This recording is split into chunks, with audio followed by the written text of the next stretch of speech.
Good afternoon. This is Nick Cutro, the creator of the Pro Palette. I'm here this afternoon with master blender Manolo Quesada, who's been blending some of the finest cigars in the world for the last 45 years. Manolo, thanks for having me this afternoon. Thanks for being with us. Manolo, I'd like to start out by asking you a couple of questions regarding taste and how a cigar smoker approaches a cigar in terms of flavor profiles, and how to get the most taste and enjoyment out of a cigar. What I'd like to do is go back 25 years and pretty much start from the mid-90s at the birth of the cigar boom.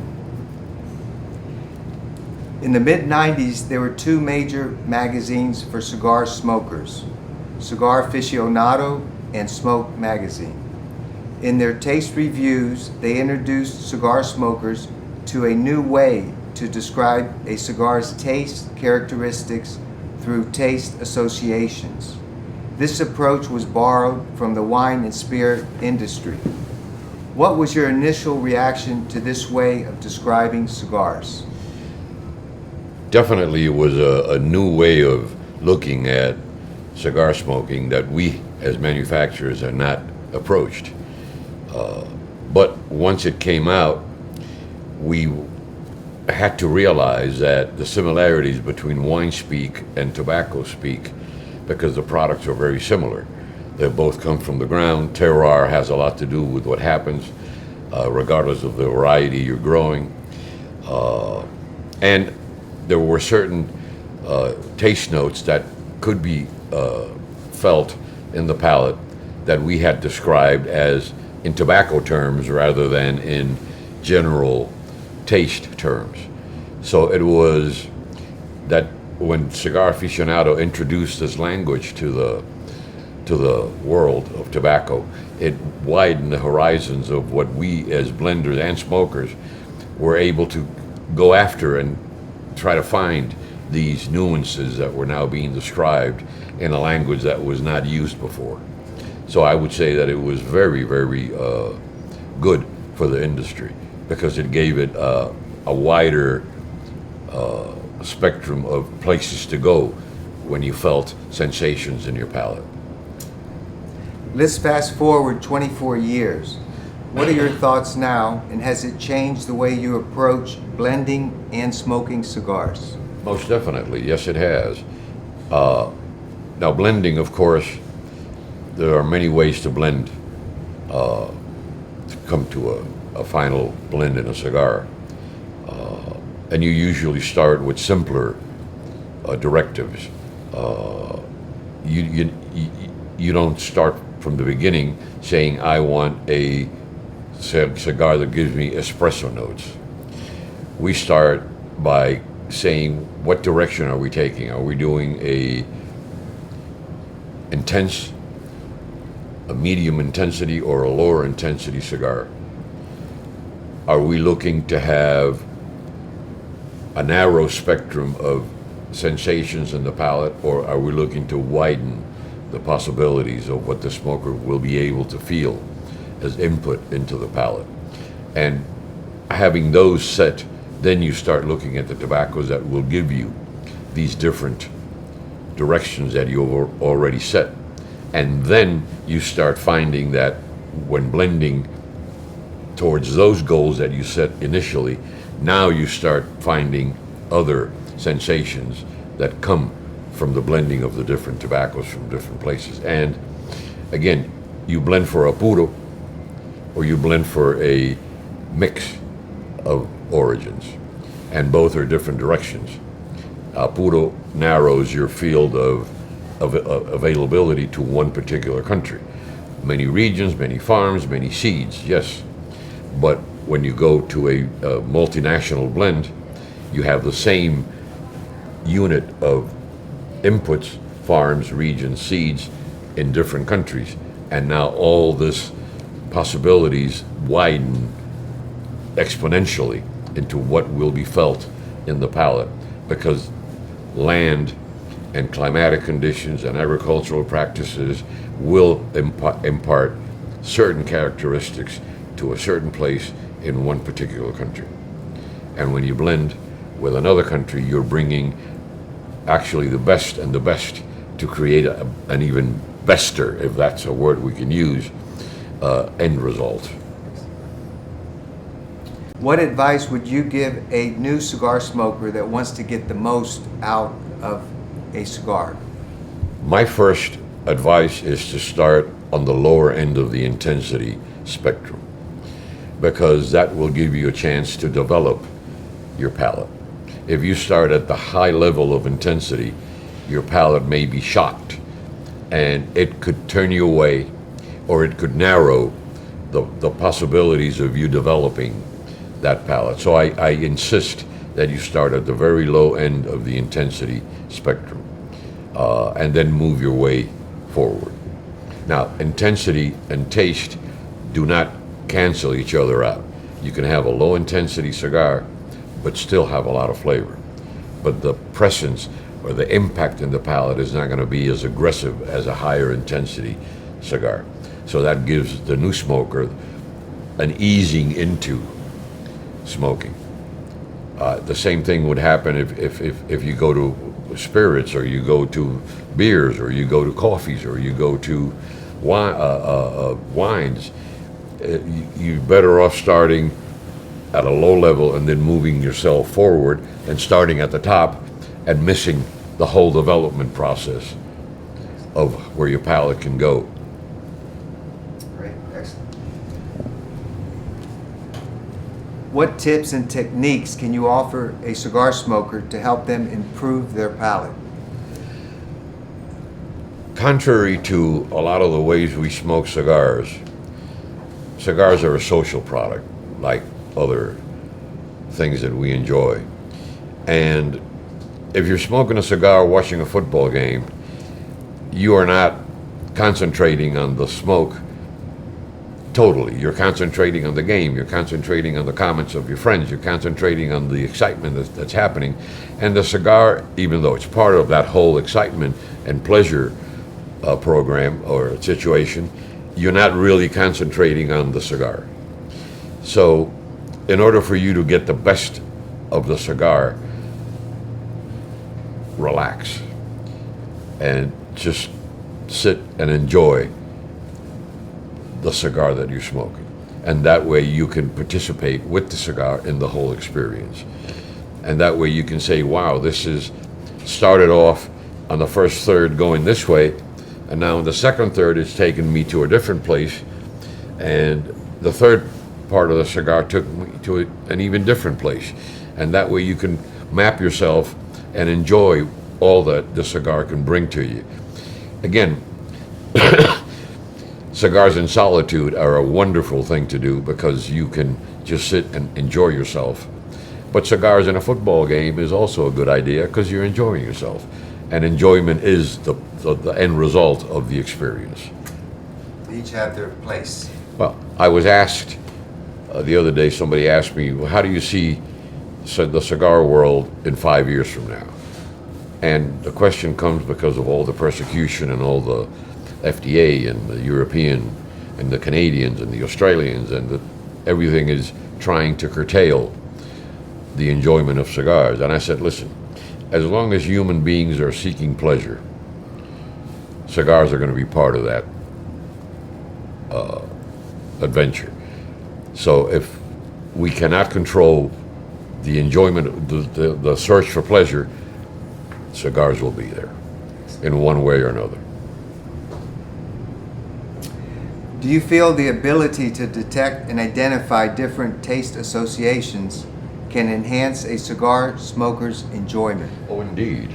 Indeed. Because cigars usually will bring you pleasant sensations. Some cigars may abuse of some sensations that are not as pleasant, like bitterness or acidity or saltiness or dryness of the palate of the mouth. But those are cigars that are lacking something in bringing the total pleasure. So a cigar that is well blended and well directed should give you sensations that are amenable, pleasant to your well-being, to your whole being. So, yes, I would say that there's a phenomenon called qualia, which very simply states that what does this apple taste like now? Not what it tasted a week ago, or what I think it will taste a month from now. What does it taste like now? And the cigar is a now situation. And a lot of things have to play so that the cigar will interact with you and bring you the pleasure that you're looking for. Any indisposition in your physical being or your animus will definitely incide in what the cigar will bring to you. So having a balance in your psyche and your physical being will definitely enhance what the cigar will bring to that particular moment when you're enjoying the cigar. After reviewing the Pro Palate system and calibrating your palate using this method, what would you like to share with our viewers about your experience with the Pro Palate system? First and foremost, it's fun. It is amazing because there's 20, I believe, 20 different possibilities of stimuli that you can feel from going through the board. And these are all things that we experience in life as we move along. You have sometime or other have smelled pepper, you have tasted salt, you have smelt a barn, you have looked at or enjoyed a cinnamon roll. So all these things are things that you have experienced in different situations than smoking a cigar. But these are all things that the cigar may or may not bring to you. It may not bring all 20, but it will definitely bring a host of the ones that are on the board. And this is where it's enjoyable because, one, these are things that you like, that you're amenable to, and two, the power to say, I can feel, I can detect, I can perceive this particular sensation is a fulfillment.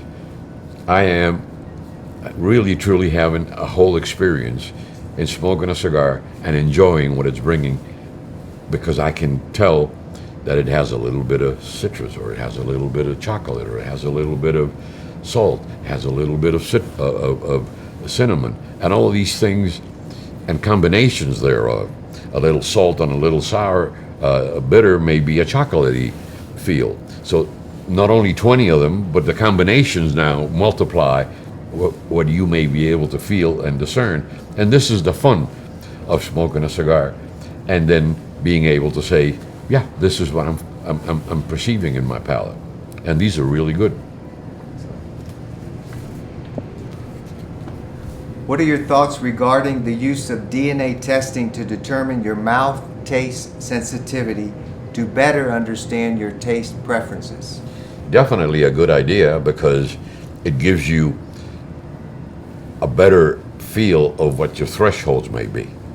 And thresholds are very important because thresholds are dynamic. Thresholds are not static. They move and they change, and that's why qualia becomes a term that sounds funny, but it is important, because those thresholds will be at a certain point, at a certain moment, when you put your cigar in your mouth. And knowing that you are sensitive to something or less sensitive to something gives you an approach, an entrance into the experience that's coming at you. And that gives you a better preparation to what the experience, the total experience is going to be like. So yes, I think that it is a good idea to know, again, and we were discussing this prior to being in front of the camera, but everybody's going to be in certain places of the DNA for different sensations. You may be very sensitive to salt, but not as sensitive to citrus. So you will move, and this movement is what really makes it an adventure, what really makes it an experience that you're looking forward to, because this is going to be fun, enjoyable, and relaxing. Because you're not thinking of ugly things, you're thinking of nice things. And this is the idea behind smoking a cigar. Enjoyment, pleasure, relaxation, and a little bit of fulfillment, saying, yeah, I've moved up in the scale of smoker. I can now discern certain tastes and certain feels and certain things that are coming at me from the cigar.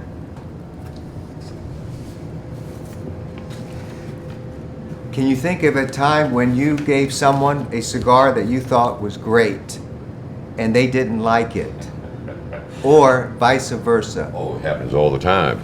Because, again, we as cigar makers, or even as blenders, if you want to go that far, we make something, we blend something, we make a cigar thinking that that we have accomplished our goal in making this particular blend. But that doesn't mean we're going to satisfy the whole world.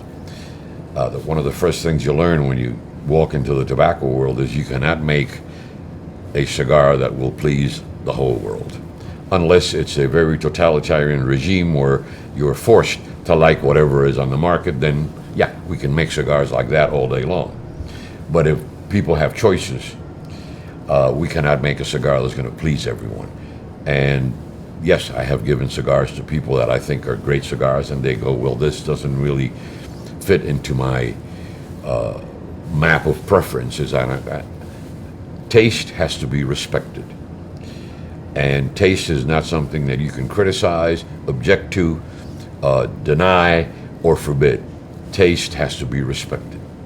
The gentleman that's driving a combine with a radio hanging from a rope, smoking a 25-cent cigar, Rockefeller is an idiot next to this gentleman. He's having a ball. And the first thing someone might say, well, he's smoking a 25-cent cigar. What kind of smoke is that? He says, that's his taste.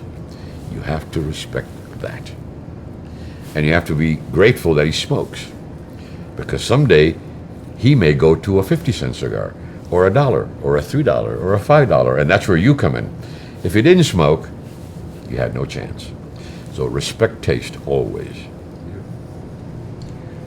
Do you feel that DNA knowledge might shed some light on why smokers prefer different wrappers and different blends? If you approach the experience with an open mind, yes. But if you approach the experience locked yourself into what you perceive your DNA is, no. Because then you are biasing yourself to the experience. If you know you are ultra-sensitive in certain sensations, moderately in certain, and not at all in others, and you walk into the experience with an open mind, let's see what happens with my DNA levels with this particular cigar that I'm smoking. If you go that way, it's a great idea. But if you go saying, I am very sensitive to salt, oh, salt, no good. No, then that is not a good idea. Do not lock yourself into a box. Be open and appreciate what's coming and going from the experience. Okay, I'd like to end this by saying, Manolo, I really appreciate you having me here today. You were one of my first inspirations on my journey to demystify the art of taste. Going back to 1995, I used to read all the articles that you were in and reread them, and you were an inspiration to me. Nick, I thank you. You make me blush, because being an inspiration to anyone is certainly an achievement. And one doesn't set out to impress anyone. One just does whatever has to be done, and if we feel it's right. But I do have to give you credit, because the courage it takes to enter into the world of taste and start setting, not boundaries, but setting certain limits and standards, because hay smells like hay, and pepper tastes like pepper, and cinnamon is cinnamon. Cinnamon is not cedar, and pepper is not leather. And it takes a lot of work and a lot of experience and tasting and testing. and a lot of courage to enter into the world of taste, which is a world that is very zealously guarded by individuals because it's my taste. It's not yours, it's mine. But when you take that whole thing, taste, and you break it into these 20 and combinations thereof, which could be many, now you are telling the individual, yes, I value your taste, but are you really in charge of your taste? Do you have all the tools that could enhance your experiences when you taste things? And by having little points of reference and combinations thereof will enhance and multiply the experience that you're having with whatever is a sensorial product that you're tasting. So I tip of the hat to you, Mr. Cutro. That took a lot of courage and a lot of knowledge and a lot of experience and experimentation to come to what you have. And it really is a magnificent way of going about enhancing and bettering your taste experiences all over.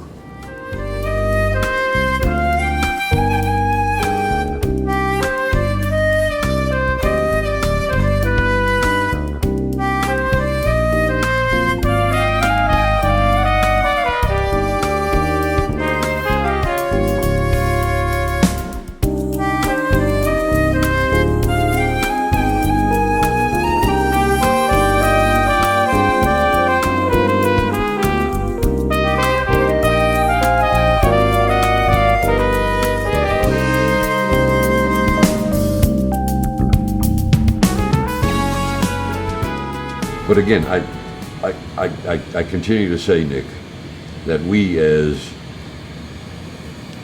consumers of products that involve our sensorial outfit, we do not think of any of this while enjoying whatever product we're enjoying. And being able to go through this is going to be really, really a wonderful set of tools for you to enhance whatever sensorial experience you're having with whatever product it is that will motivate your senses. This is really, and again, it's fun because it's a guessing game or a game of putting your knowledge of whatever these are to test. And it's fun, which is what we're looking for in sensorial experiences. We're not looking, we don't wake up to say, I'm going to have a horrible sensorial experience today. No, we're always looking for great sensorial experiences, and having a little more knowledge of what our taste can do will definitely enhance everything we do. This is one thing that my wife, who I respect because she is a whole lot better than me in many, many ways. One of the examples that she uses is an architect that has never left his hometown is going to be limited. Architects have to go out and see what other civilizations and other generations have done so he can enhance his portfolio of knowledge. Our brain plays a big place in our sensorial experiences, because something that we feel goes to our brain and says, brain, I am sensing this, what is it? The brain has to go through a library of references and say, okay, if it's a sweet and sour, it's chocolate, and chocolate comes back down. But a brain that has a limited amount of experiences will not help you in enjoying and developing your taste. So you asked me about a new cigar smoker and what would I recommend to a new cigar smoker. I said, yes, start at the lower intensity, but also try many things, because there is not one road to pleasure. There are many roads to pleasure. And you will find that out only by engaging with different products, where they're at the same level, and as you move up, widen the horizon of experiences, and as you move up, do it again. And that will give your whole set of senses a much better library to help you discern and ascertain and enjoy what you are feeling as an input in your palate. So all this has to be played with and has to be developed. So taste, in the end, will be a very, very enjoyable experience with a little bit of knowledge behind it. And a little bit of, I won the game. I was able to figure this out. It engages you. Oh, in the indeed. process, yeah. And you learn something. It took me a while to learn about all these places where tobaccos were grown. And it's fascinating to think that most premium cigars have tobaccos from these countries. Well, the other thing that's fun is that we, who are involved in developing products, have smoked all of these tobaccos. And it's amazing how people don't realize that a country, let's take Dominican Republic. Dominican Republic has a number of regions that vary in soil composition, climatic conditions, even agricultural practices. Within those regions, a number of farms that will also vary in different ways from another farm in the same region. And then you have varieties that you grow that are either indigenous to Dominican Republic or brought to Dominican Republic that will be different from one region to the other. And not only do we have to smoke all these countries, but we also have to go to regions and even specific farms and specific varieties to be able to get a little bit of knowledge.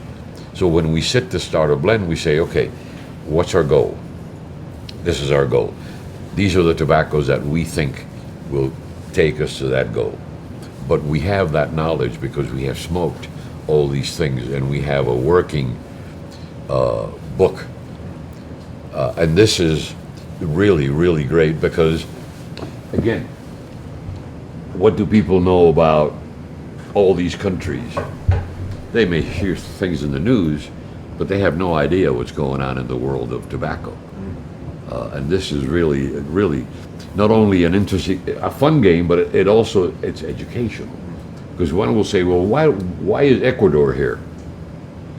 Well, because Ecuador has a number of wrappers that are being used today that are really extraordinary, and some fillers that come from the wrapper farms that are really extraordinary. Well, gee, see, I didn't know that. So Ecuador is a great tobacco producing country. Not as famous as Dominican Republic, Nicaragua, or Honduras, or Mexico, but it's definitely a part of the world of tobaccos that come into play, that go into your palate and give you different experiences.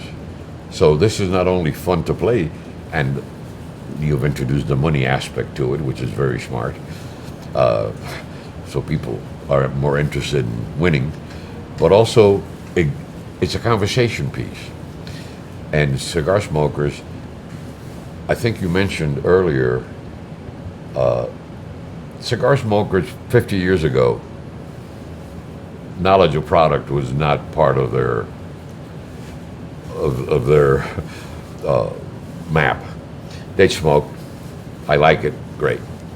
But in the 90s, particularly when Cigar Aficionado came, it started giving the smokers a little incentive to learn more about the product, to learn more about where this comes from, what's being used, why Ecuador and not Honduras, why Nicaragua and not Mexico, why Dominican and not Sumatra, and that. So cigar smokers today are a lot more informed and a lot more interested in finding out.